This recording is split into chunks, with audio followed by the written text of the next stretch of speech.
to the We Stand United, an unbiased student political news group. The purpose of this organization is to help reduce the amount of political division and hatred in society, especially among teens and young adults who will become the future of America. As the media tends to spread a lot of false information, this news channel will give the full truth of the political issues circling the media right now and promote open and honest discussion about these issues. My name is Cameron Pease. And my name is Ronaldo. This is the We Stand United student news team reporting unbiased information on the big, beautiful bill and the dismantling of the Department of Education. What's up? What do you think about political hatred in America? It's bad. It's not And good. what, if you were a political leader, what would you do to stop all the hatred going around? Peace. Peace in America. Yes. Thank you, thank you. You have a nice day. You too.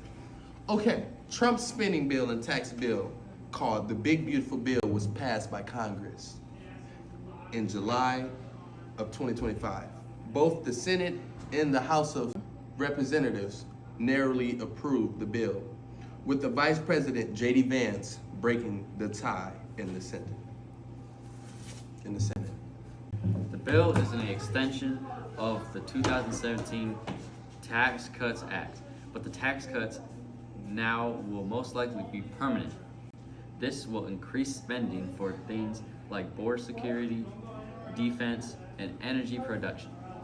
This bill is actually the largest tax cut in history for middle working class Americans and will benefit workers and their families making less than $50,000 a year.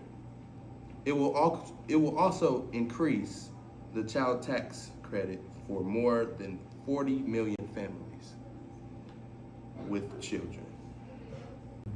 It will also include tax cuts based on the tips people make at work, the amount they get paid over time, the interest on people's car loans, and senior citizens.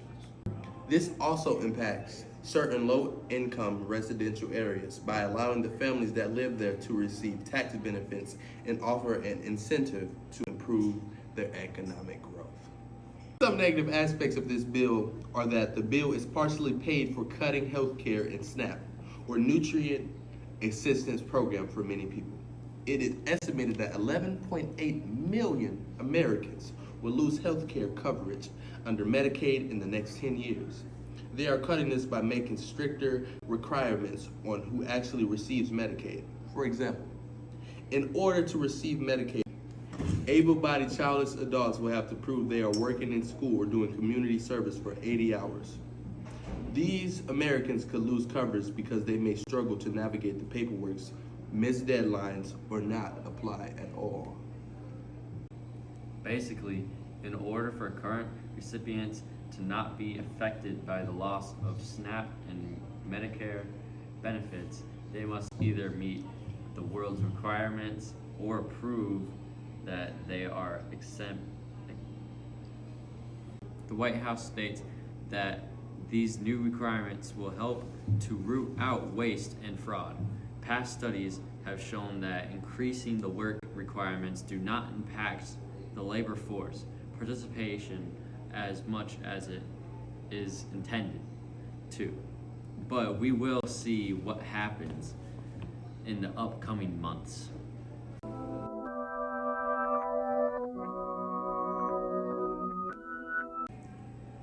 The U.S. Department of Education is a federal department created in 1979. Its main responsibilities are distributing federal funding such as grants, enforcing federal laws like Title IX and disability rights, collecting and sharing national education data like test results and graduation rates, overseeing federal student loans and supporting research to improve teaching and learning. The Department of Education does not run local schools, create local curriculum, choose textbooks, or manage teachers. Those decisions are made by state and local districts only. Some people who are in favor of reduction or eliminating the Department of Education argue that states should oversee education since they know their students better. They claim the Constitution does not actually address education. making it a state responsibility.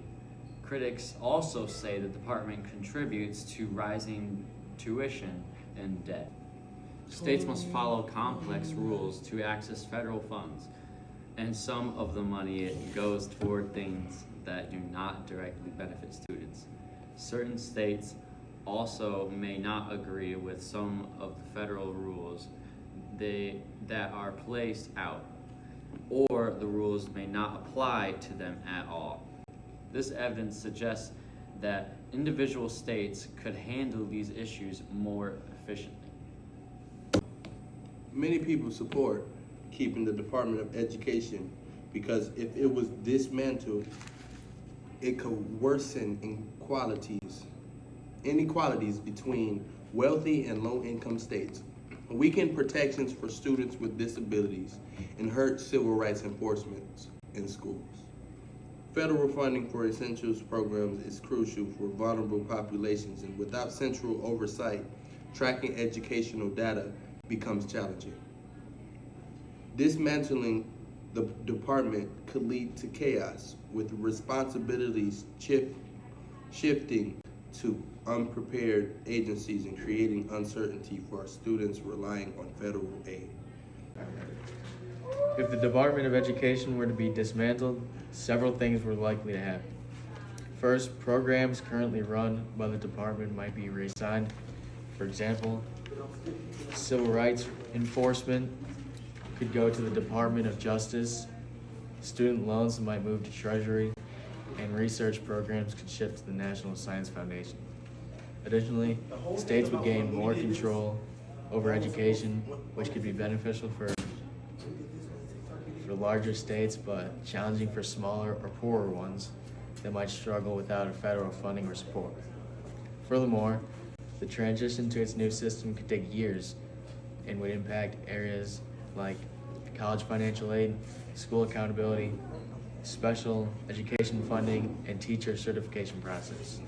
Finally, there could be legal challenges as these challenges are implemented.